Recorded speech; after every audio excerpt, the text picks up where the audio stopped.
वंशीविभूषितकरान्नवनीरदाभात् पीताम्बरादरुणबिम्बफलाधरुष्ठात् पूर्णेन्दुसुन्दरमुखादरविन्दनेत्रात् कृष्णात् परं किमपि तत्त्वमहं न जाने। शङ्करं शङ्कराचार्यं केशवं बादरायणं सूत्रभाष्यकृतौ वन्दे भगवन्तौ पुनः पुनः। ईश्वरो गुरुरात्मेति मूर्तिभेदविभागिने व्योमवद्व्याप्तदेहाय दक्षिणामूर्तये नमः। ओम शांति शांति शांति।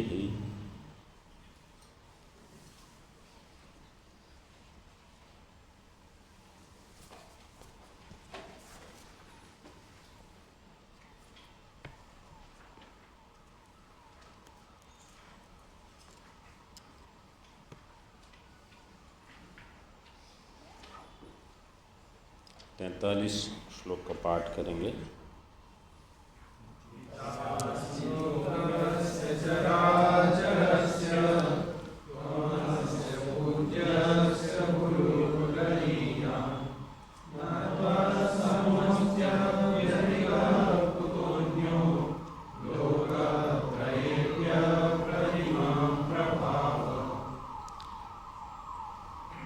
कल इसमें भाष्य में जो शब्द आया था स्थावर जंगमस्य, जंगम का कोई उणादि सूत्र नहीं है, तो यंग लुक करके ही वो शब्द बनेगा, ठीक है, जैसे कल बताया था। और सखिन संबोधन में नहीं बनेगा, तो जैसे वहाँ हिंदी में दिया था वो संबोधन में सखिन बनता है 41 में, ये सखे ऐसा होना चाहिए, सखिन नहीं होगा। तो वो हिंदी उसको काट देना है, तो नहीं तो ब्रैकेट में डाल दीजिए।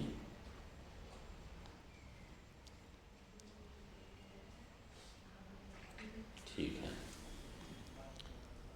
अब टीका में जो पंक्ति थी 43 में, गुणाधिक्यात् पूजार्हत्वम् धर्माधर्मात्म ज्ञान संप्रदाय प्रवर्तकत्वेन शिक्षयितृत्वात् गुरुत्वम्, ये जो पंक्ति थी इस पर थोड़ा विचार करेंगे।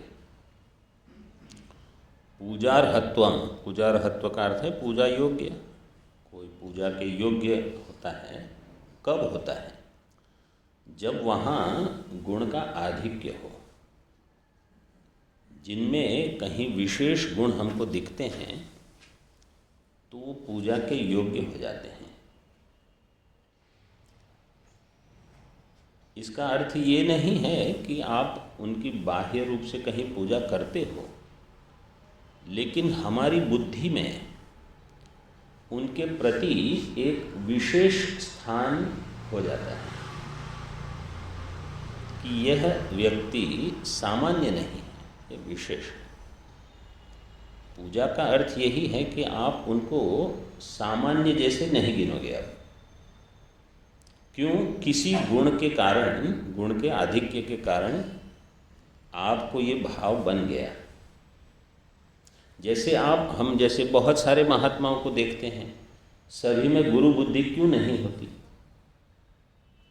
पूजार्हत्व का अर्थ ये भी है। तो ये विशेष बुद्धि कहीं हो जाती है किसी गुण को लेकर। अब यहाँ ईश्वर के प्रति तो सामान्य हो गया दृष्टांत, अब ईश्वर को लेकर विचार हो रहा है। ईश्वर में पूजार्हत्वम कब होगा?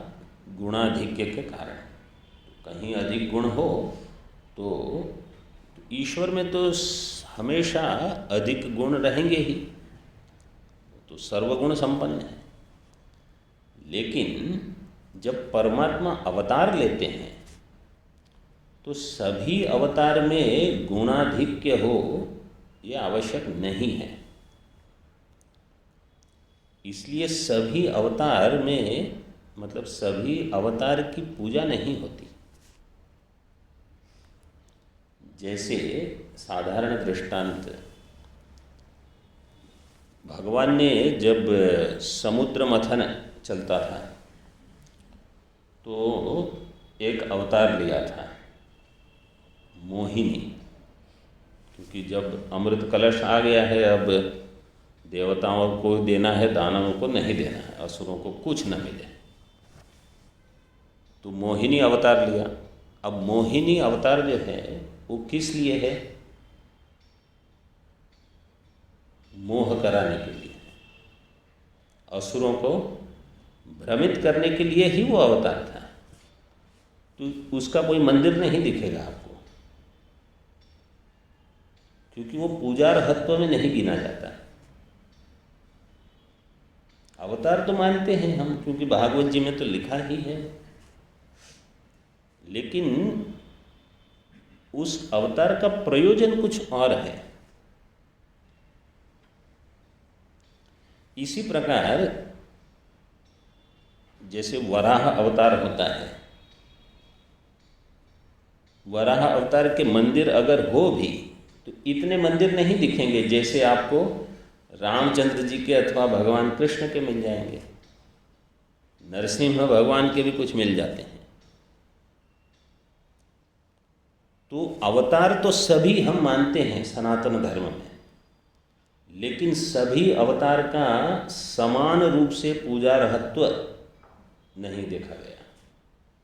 और जिस अवतार में अगला जो शब्द है धर्माधर्म आत्मज्ञान संप्रदाय प्रवर्तकत्व है, जिस अवतार में, तो ईश्वर में तो ये है, लेकिन सभी अवतार में वो परमात्मा नहीं करते। हर अवतार में धर्म अधर्म का, आत्मा का ज्ञान, संप्रदाय बनाए रखना, ये सब भगवान मतलब प्रकट नहीं करते, क्योंकि वहाँ एक बिल्कुल एक प्रयोजन है। उस प्रयोजन के लिए अवतार लिया, प्रयोजन समाप्ति, बस भगवान का विग्रह चला जाएगा। लेकिन यह जो अवतार है, रामावतार लीजिए अथवा कृष्णावतार लीजिए, खास करके वहाँ ये सब घट जाएगा। धर्माधर्म और आत्मज्ञान, इसके संप्रदाय के भगवान प्रवर्तक बने। इसलिए भगवान ने जो उपदेश दिया चतुर्थ अध्याय में कि इमं विवस्वते योगम प्रोक्तवान हम अव्ययम विवस्वान मनवे। तो परंपरा हमारी जो है, अभी मैंने वही उपदेश तुमको दिया। तो शिक्षयितृत्वात् गुरुत्वम, इसलिए आप में ये दोनों हैं। गुणाधिक्य होने से पूजार्हत्व भी है, और शिक्षयितृ, आप शिक्षक होने से आप में गुरुत्व भी है। और भी गुरुणामपि सूत्रादीनाम गुरुत्वात्, तो हिरण्यगर्भादि के भी आप गुरु हैं, जो ब्रह्मा जी स्वयं ही गुरु हैं। जैसे अनेक उपनिषदों में हम देखते हैं, मुंडक उपनिषद में प्रथम मंत्र क्या है? हाँ, ब्रह्मादेवानां प्रथम संभव विश्वस्य कर्ता भुवनस्य भोक्ता। स ब्रह्मा, उन्होंने अपने ज्येष्ठ पुत्र अथर्वा को ये उपदेश दिया, तो सबसे पहले गुरु बने ब्रह्मा जी। इसी प्रकार जैसे जहाँ इंद्र विरोचन है, वो भी ब्रह्मा जी के पास जाते हैं, छांदोग्य अष्टम अध्याय। कैवल्य उपनिषद में भी अश्वलाय ऋषि उन्हीं के पास जाते हैं। तो ये सभी के गुरु तो हैं ब्रह्मा जी, उनके भी गुरु हैं आप। तो इसलिए गुरुणामपि सूत्रादीनाम गुरुत्वात् गरीयस्त्वम, ये सभी आप में है। तो एक पंक्ति में सब बता दिया है। तदेव प्रश्न द्वारा साधयति कस्मात्। अब भाष्य में देखिए, कस्मात् गुरुतरस्त्वम इत्याह। किसके कारण गुरुतरस्त्वम है? न च त्वत्सम त्वत्तुल्यो अन्यो अस्ति। आपके सम, आपके समान, आपके तुल्य और कोई नहीं है। क्यों? क्योंकि आप में ये जितना घट रहा है वो कहीं और नहीं घटेगा। ऐसे टीका में ईश्वरांतरम तुल्यम भविष्यति। अब कोई शंका कर रहा है, ईश्वरांतरम तुल्यम, कोई अन्य ईश्वर हो आपके समान जिसमें सब हो, सिद्धियां इत्यादि। तो देखिए भाष्य में ये भी व्यवहार में बहुत ही महत्वपूर्ण, विचार की दृष्टि से महत्वपूर्ण है। नहीं ईश्वरद्वयम संभवत्यनेके ईश्वरत्वे व्यवहारानुपपत्तेः। ईश्वरद्वयम न संभवति, दो ईश्वर संभव नहीं है। दो ईश्वर हो जाएंगे तो क्या होगा? अनेक ईश्वरत्वे व्यवहार अनुपपत्ति, व्यवहार नहीं होगा। व्यवहार नहीं होगा का अर्थ क्या है कि व्यवहार में बहुत समस्याएं आएगी। जहाँ कहीं दो अनुशासन करने वाले हो जाएंगे वहाँ समस्या होगी। भगवान भाष्यकार ने ही लिख दिया है, अनुशासन हमेशा एक के पास हो तो वहाँ प्रगति होगी, जहाँ दो होंगे तो प्रजा को उससे हानि होगी। प्रगति तो नहीं ही होगी, हानि अधिक होगी। कैसे? यहाँ दृष्टांत देखो, टीका में दिया है। मतलब यहाँ पंक्तियाँ जो होती हैं वो तो केवल सूचनात् सूत्र वाली हैं, केवल बता देती है कुछ। व्यवहार में इसका बहुत महत्व रहता है। देखिए, ईश्वर भेदे प्रत्येकम स्वातंत्र्यात् तद ऐकमत्ये हेतु अभावात् नानामतित्वे च एकस्य शिश्रुक्षायाम अन्यस्य संजिहीर्षा संभवात् व्यवहार लोपाद अयुक्तम ईश्वर नानात्वम इत्यर्थः। ईश्वर में समझो भेद, मतलब एक से अधिक ईश्वर है। ईश्वर भेदे प्रत्येकम स्वातंत्र्यात्, दोनों स्वतंत्र हैं क्योंकि दोनों ईश्वर है। कर्तुम और अकर्तुम, अन्यथा कर्तुम समर्थ है दोनों, समझो। तो क्या होगा? उनके ऐकमत्य में हेतु अभाव, दोनों का एक मत हो सभी विषय में, ये होगा ही नहीं कभी। मतलब ये असंभव है। अगर कोई ऐसी कल्पना करता है कि दो समर्थ व्यक्ति दोनों अनुशासन करे और दोनों सभी विषय में एक मत ही हो, ये नहीं होगा।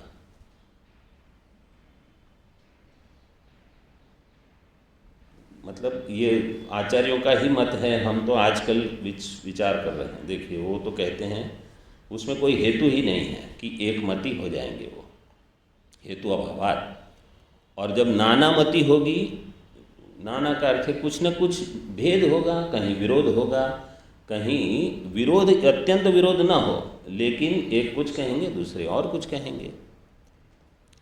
नाना मतित्वे च एकस्य शिश्रुक्षायाम। अब यहाँ क्योंकि प्रकरण सृष्टि का लेते हैं, ईश्वर को लेकर ऐसे दृष्टांत दे रहे हैं। एक कहेंगे अभी सृष्टि करेंगे, दूसरे कहेंगे अभी संहार। तो सृष्टि होगी कि नहीं, ये मतलब यहाँ तो बड़ा दृष्टांत दिया है, सृष्टि और संहार सीधा। लेकिन साधारण व्यवहार में भी समस्या आती है कि किसी का मत कुछ होगा, किसी का मत कुछ और होगा। इसलिए जहाँ एक ही शासन हो तो सब ठीक चलता है। सरकार में अगर आप दृष्टांत देखोगे तो जहाँ जिस राज्य में केंद्र की सरकार और उस राज्य की सरकार समान हो, वहाँ प्रगति अच्छे से होती है। और जहाँ विरोध हो वहाँ कुछ न कुछ खटपट चलती रहेगी। ये समस्या होती है। अब हमारी बुद्धि में अगर इसको घटाना है ना, तो कैसे घटाएंगे जीवन में? एक है बुद्धि, जैसे कठोपनिषद में जो रथ की कल्पना दी है, एक है बुद्धि और एक है मन। जहाँ बुद्धि और मन मतलब संकल्प विकल्पात्मक जो वृत्तियां हैं और निश्चयात्मक, दोनों एक मत हो जाएंगे, वहाँ साधक की प्रगति होगी। और जहाँ उनमें मतभेद होते रहेगा, बुद्धि कहेगी चलो अध्ययन करने बैठो, मन कहेगा अभी तो विश्राम का समय है, अभी अध्ययन नहीं। बुद्धि कहेगी अच्छा वो तो पढ़ना है, तो पढ़े नहीं हो, बाद में, अभी इतनी ठंड में कहाँ तुम। तो मन जहाँ जहाँ ये करते रहेगा, हम प्रगति नहीं कर पाएंगे। लेकिन अगर मन उस बुद्धि के अनुशासन में कार्य करने के लिए तैयार है, मन को केवल इतना करना है कि जो बुद्धि कहे, बुद्धि का अर्थ है जो शास्त्र से सम्मत, गुरुजनों से सम्मत निश्चय हुआ है हमारे जीवन के लिए, उस निश्चय के लिए मन अगर कहता है कि हम तैयार है कार्य करने के लिए, देखिए आप, आपकी बुद्धि में कहीं ये विरोध नहीं आते रहेगा। जो बुद्धि कहेगी वो करना है बस। तो जैसे महाराज जी बहुत कहते हैं जो शास्त्र में कहा वो करना है, इसका अर्थ क्या है? इसका अर्थ यही है। बुद्धि तो हाँ कह देती है, हाँ ये सही है, ये करना है, और मन क्या कहेगा? नहीं अभी नहीं, वो तो बाद में कुछ करें। और मन के साथ ये 5 हैं इंद्रियां, और 5 और 1 मिलके अगर ये बलवान हो जाते हैं तो बुद्धि की कुछ नहीं सुनेंगे वो। लेकिन अगर 6 बुद्धि के लिए काम करेंगे तो फिर उसको कोई हरा नहीं सकता। तो हम साधक, साधारण साधक और विशेष साधक, इसमें क्या भेद होगा? यही भेद है। इसलिए यस्येन्द्रियाणि वश्यानि सदश्वाः इव सारथे मनः प्रग्रहवान नरः, वो सब कठोपनिषद में इसलिए दिया है कि विज्ञानवान सारथी हो, प्रग्रह जिसके काबू में हो, जिसके अश्व सदश्व हो, सोध्वन पारमाप्नोति तद विष्णो हो परमं पदम, उसको प्राप्ति हो जाएगी। तो क्यों? क्योंकि वहाँ एक ईश्वर है। बुद्धि भी अपना गाना गा रही है, मन भी गा रहा है, इंद्रियां अपना गा रही है, फिर रथ कहाँ पहुँचेगा? कहीं नहीं। तो यहाँ जो दृष्टांत देते हैं वो सृष्टि को लेकर करते हैं, हमको अपनी साधना में कहीं ना कहीं घटाना पड़ेगा। ठीक है। संजिहीर्षा, संजिहीर्षा धातु क्या है इसमें?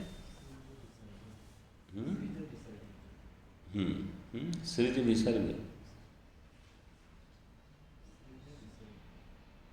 संजिहीर्षा में, शिश्रुक्षा में सृज विसर्ग, संजिहीर्षा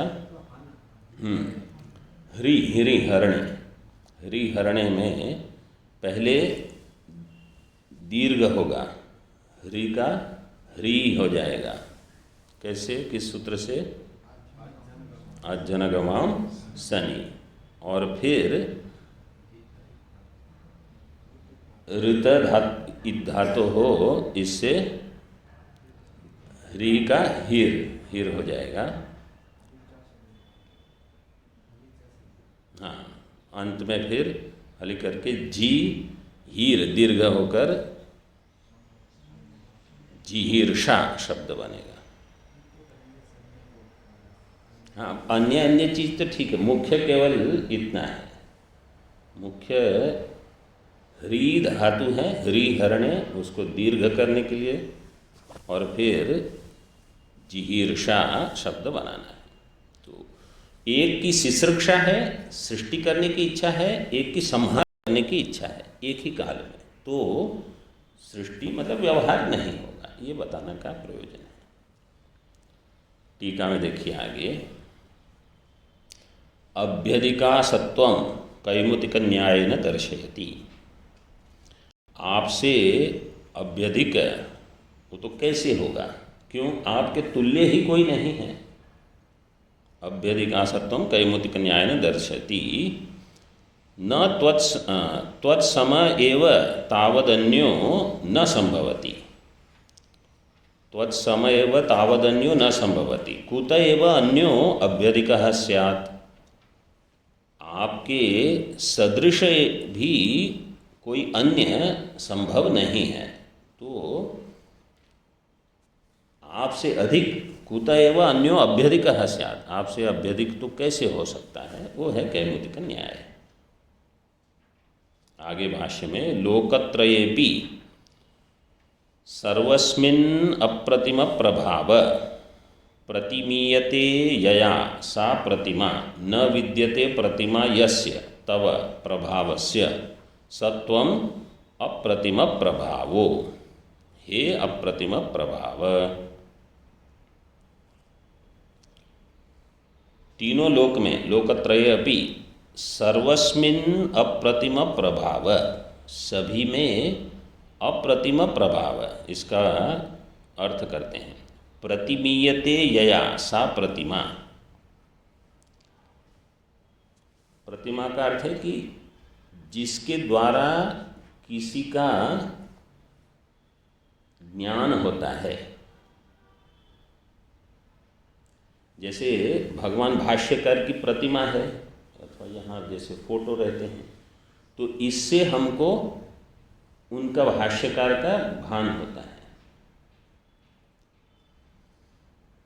वैसे अभी आचार्य आए थे वहाँ, शंकराचार्य जी, तो एक वाक्य उन्होंने कहा कि भगवान भाष्यकार की पहचान हमको कैसे होगी, उनके भाष्य के द्वारा।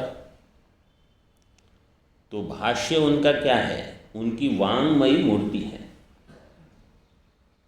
वैसे ये भागवत जी का श्लोक है, तेनेयम वांगमयी मूर्ति। भगवान श्री कृष्ण ने जब कहा कि यहाँ से अब हमारे प्रस्थान का समय हो गया है, तो भगवान कहाँ आश्रित हैं अब। इस समय किसी को अगर ईश्वर से मिलना हो तो कहाँ मिलेंगे,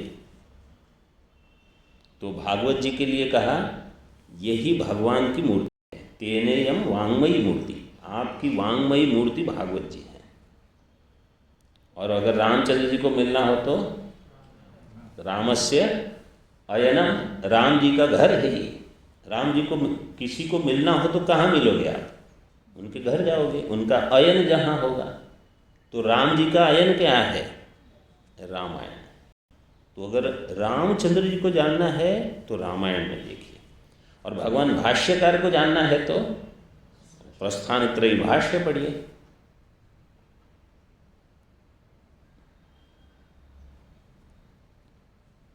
और प्रकरण ग्रंथों में भाष्यकार को थोड़ी अधिक स्वतंत्रता प्राप्त है, क्योंकि क्या है, जहाँ उपनिषद पर भाष्य लिखना है तो जो मंत्र में लिखा है उसी को लेकर लिखेंगे वो। लेकिन जब उन्होंने स्वतंत्र प्रकरण ग्रंथों की रचना की तो वहाँ पर भी कुछ अधिक हमको बोध हो सकता है उनके बारे में, वो कैसे सोचते थे, उनकी शिष्यों के प्रति क्या समझ होगी, वो भाष्य से समझता है वो क्या अपेक्षा करते थे। उनकी अपेक्षा में तो हम बहुत नीचे गिरे हुए हैं, वो तो मतलब यही अपराध है हमारा उनके प्रति। ठीक है, तो प्रतिमीयते यया, जिसके द्वारा किसी अन्य का ज्ञान हो उसको कहा जाता है प्रतिमा। और जिसकी प्रतिमा ही नहीं हो सकती, न विद्यते प्रतिमा यस्य, किसका, तव प्रभावस्य, आपके प्रभाव की प्रतिमा नहीं हो सकती प्रभु।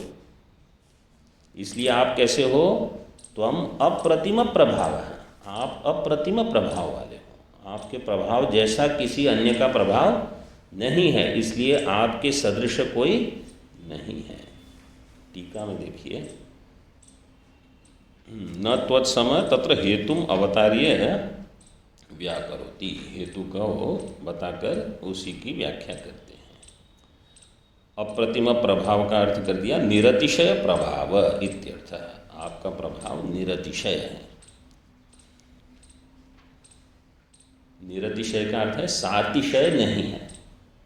सातिशय हो तो वहाँ कहीं उससे अधिक कुछ हो सकता है।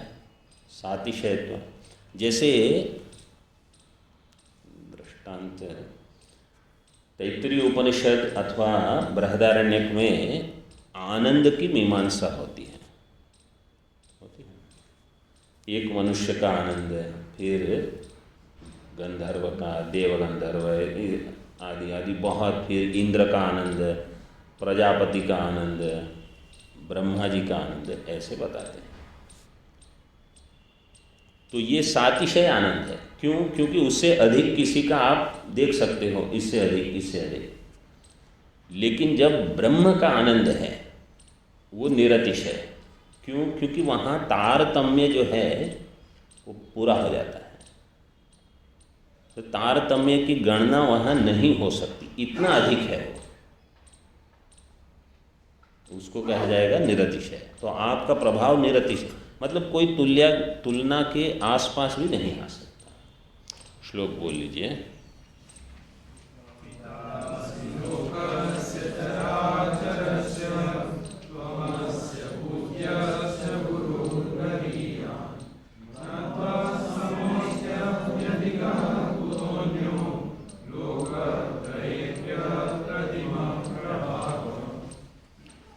टीका में निरतिशय प्रभावम हेतुकृत्य अप्रतिमेत्यादिना प्रसादये प्रणामपूर्वकं त्वाम इत्याह।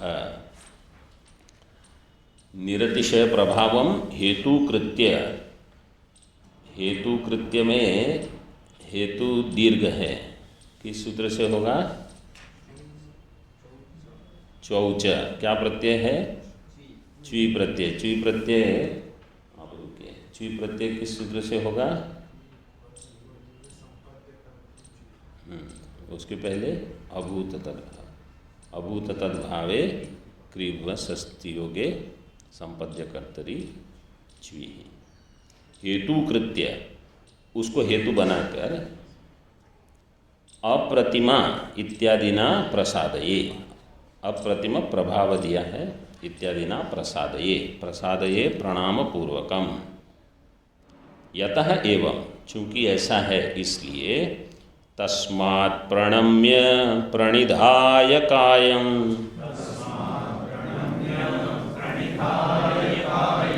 प्रसादये त्वामहमीश मीड्यम्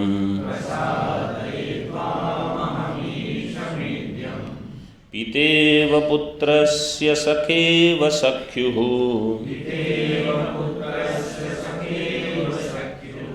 प्रियः प्रियायार्हसि देव सोढुम्।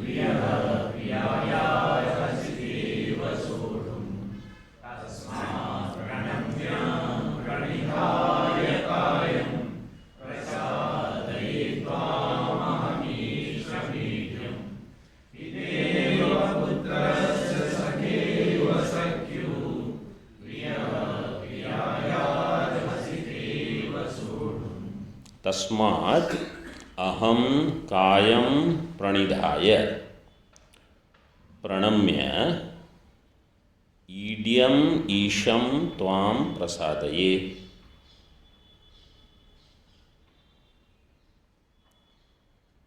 हे देव, चतुर्थ पाद में है देव।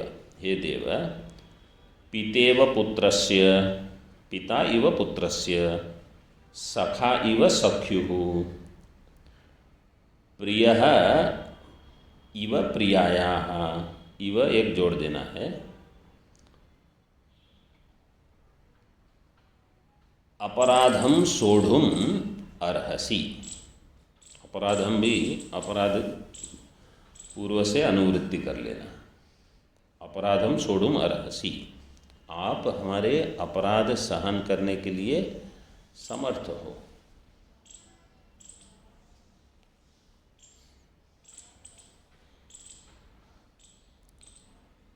इसका अर्थ है तस्मात्, इस हेतु से, अहम कायम प्रणिधाय, इस शरीर को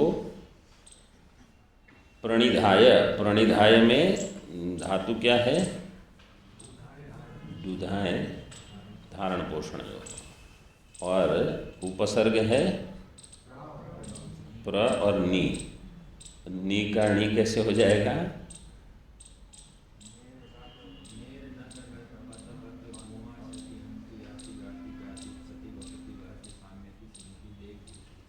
जी, ये बड़ा सूत्र है। इसमें घू संज्ञक धातु है, तो ये घू संज्ञक धातु होने से हो जाएगा प्रणिधाय। नी उपसर्ग है लेकिन नी का नहीं हो जाएगा। प्रणिधाय, प्रणाम करके, नमस्कार करके, इस भाष्य में दिया है इसका अर्थ। प्रणम्य, आप कैसे हो? ईड्यम ईशम त्वाम प्रसादये। ईड्य, ईड्य, ईड स्तुतौ धातु से क्या प्रत्यय लगेगा?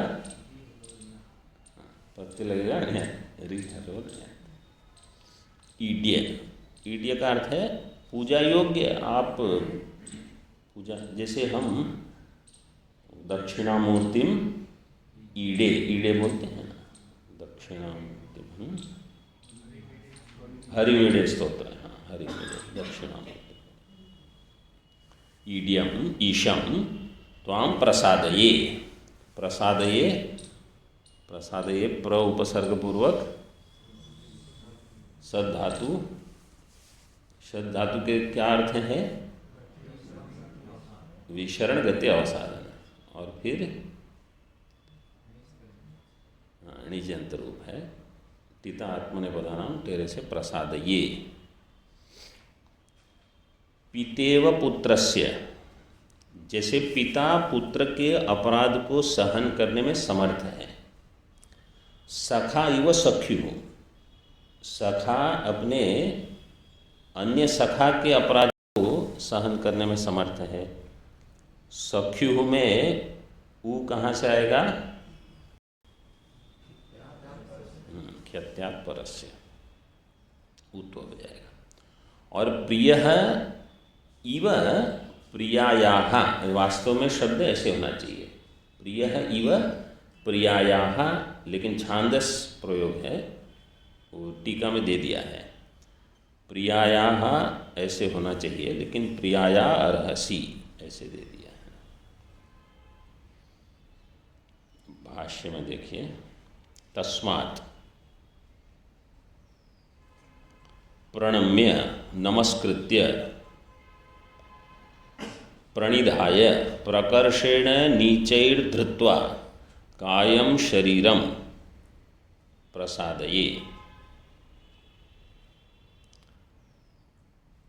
प्रणिधाय का अर्थ है प्रकर्षण नीचे ही धृत्वा, मतलब जिसको हम साष्टांग नमस्कार जैसे करते हैं, इसी प्रकार से नीचे ही धृत्वा कायम शरीरम प्रसादये, प्रसादम कारये। त्वाम, आपसे हम, जैसे पहले आया था क्षामये, इसी प्रकार यहाँ प्रसादये है। आपसे हम प्रसाद की प्राप्ति कराते हैं, मतलब आप हम पर प्रसन्न हो ऐसे। त्वाम अहम ईशम ईशितारम ईड्यम स्तुत्यम, आप कैसे हो? ईश्वर हो, ईशितारम ईड्यम स्तुत्यम, आप स्तुति योग्य हो और ईशन करता हो, सर्वसमर्थ हो। टीका में देखिए, प्रसादन अनंतरम भगवता कर्तव्यम प्रार्थयते। प्रसादन के बाद भगवान आपको क्या करना है? अर्जुन कहते हैं कि हम बताते हैं भगवान आपको। प्रार्थयते त्वं पुनः पुत्रस्य अपराधं पिता यथा क्षमते सर्वं सखेव च सख्युः अपराधं यथा क्षमते वा प्रियः प्रियाया अपराधं क्षमते क्षमत एवं अर्हसि हे देव सोढ़ुं प्रसहितुं क्षन्तुम् इत्यर्थः। जैसे पिता पुत्र के अपराध को क्षमापन कर देता है, सखा अन्य सखा के अपराध को, मतलब ये हमको करना है। अगर कभी ऐसा हो जाता है कि कोई हमारे मित्र हैं, जो भी हो, महात्मा हो, हितैषी हो, जो भी हो, और कुछ अपराध अगर उनसे हो गया, तो इतना तो हमको सामर्थ्य हो कि हम बिल्कुल उसके प्रति ध्यान न दें। जितना उसको महत्व देंगे, आगे हमारी बुद्धि में उनके प्रति द्वेष होगा ही होगा। ये जितने विचार में जो खेल चलता है ना, वो बहुत कठिन है, उसको संभालते रहना चाहिए। इसलिए जो हम स्तुति पारायण जो करते हैं, पाठ करते हैं, इन सब का ये लाभ है कि बुद्धि शुद्धि रोज हो, नहीं तो ये इकट्ठा होता है फिर कठिन होता है।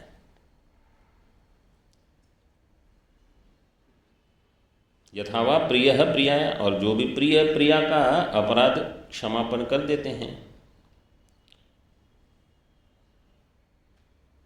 एक श्लोक है, अपराध है सहस्राणि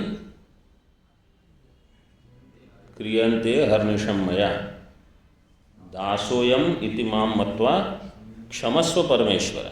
ऐसे मतलब कुछ कुछ पाठांतर भी होंगे, ये सुना है श्लोक किसमें? हाँ, पूजा जब होती है तो ये श्लोक कर लेते हैं। मतलब वास्तव में तो जो दैनिक पूजा होती है उसमें ये श्लोक रोज कहना है। हाँ, वो भी है, उसकी आवश्यकता। लेकिन ये मतलब यहाँ संदर्भ है, तो रोज हमसे अनेक अपराध होते हैं, लेकिन प्रभु आप उनको क्षमस्व परमेश्वर, ऐसे श्लोक है। टीका में देख लीजिए, क्षंतुम मद अपराध जातम इति शेषः। क्षंतुम के बाद मद अपराध जातम, अर्हसि। श्लोक बोल लीजिए।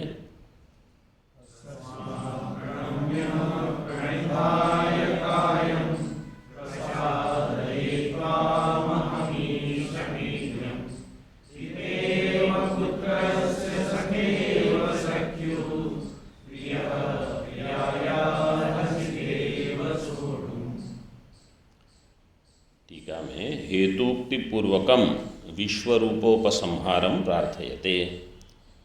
हेतुक्ति पूर्वक, अब ये जो विश्वरूप का वर्णन चल रहा था उसका उपसंहार करेंगे। उपसंहार की प्रार्थना कर रहे हैं अर्जुन कि प्रभु अब इस रूप को आप हटा लीजिए। विश्वरूप उपसंहारम प्रार्थयते। अदृष्टपूर्वं ऋषितोऽस्मि दृष्ट्वा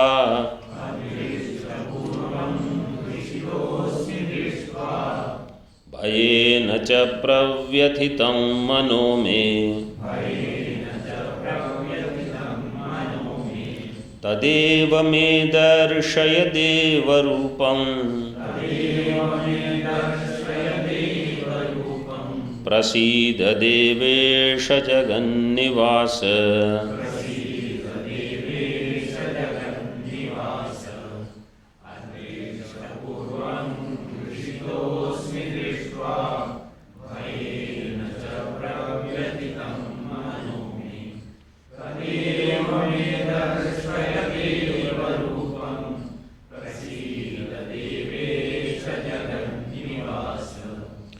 अदृष्टपूर्वं दृष्ट्वा हृषितोऽस्मि भयेन च मे मनो प्रव्यथितम्।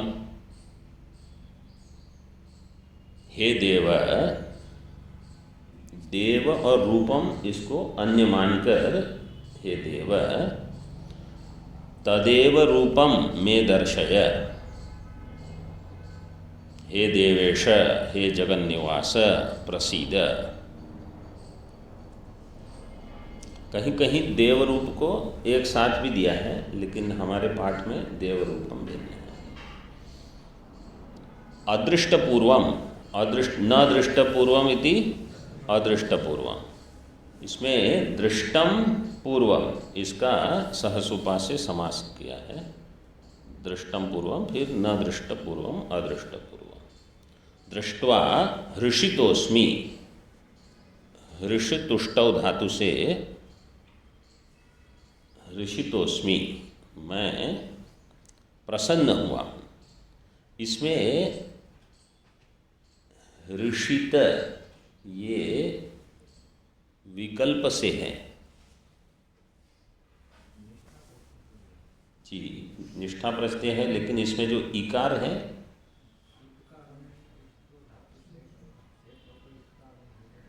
इसमें एक वार्तिक है, विस्मित प्रतिघातोश्च। इस वार्तिक से वहाँ दिए हैं दोनों रूप, हर्षम हर्षितम, ऐसे हर्षित वार्तिक लिखनी है तो लिख लीजिए, विस्मित प्रतिघातयोश्च।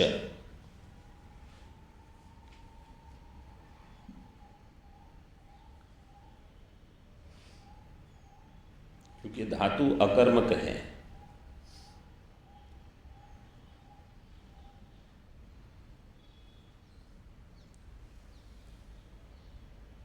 तो हृषितोस्मि। और भय से मेरा मन प्रव्यथित भी है, व्यथित भी हुआ हूँ, इसलिए आप मुझे हे देव तदेव रूपम दर्शय, उसी रूप को दिखाइए। उसी रूप का अर्थ है वो चतुर्भुज वाला। इसका अर्थ है कि महाभारत में अर्जुन भगवान को लगभग रोज चतुर्भुज में ही देखते थे, द्विभुज में नहीं थे भगवान।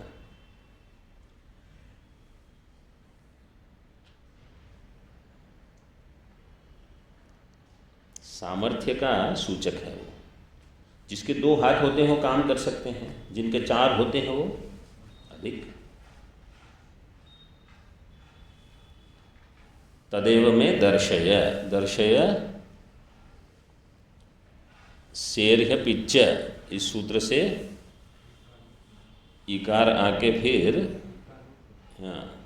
सार्वधातु का, देखो इसमें दर्शय में पहले हिकार आ जाएगा सेर्ह पिच्च से, मतलब दर्श धातु। हाँ, फिर जब ये सूत्र आएगा तो ये सूत्र क्या करता है, हाँ लोग तो अतो है से हो जाएगा, हाँ तो बाद में, हाँ पहले आएगा फिर जाएगा, यह है अध्यारोप। क्योंकि वास्तव में उसका कोई सीधे प्रयोजन तो दिख नहीं रहा है, लेकिन वो आके अपना काम करके चला जाता है।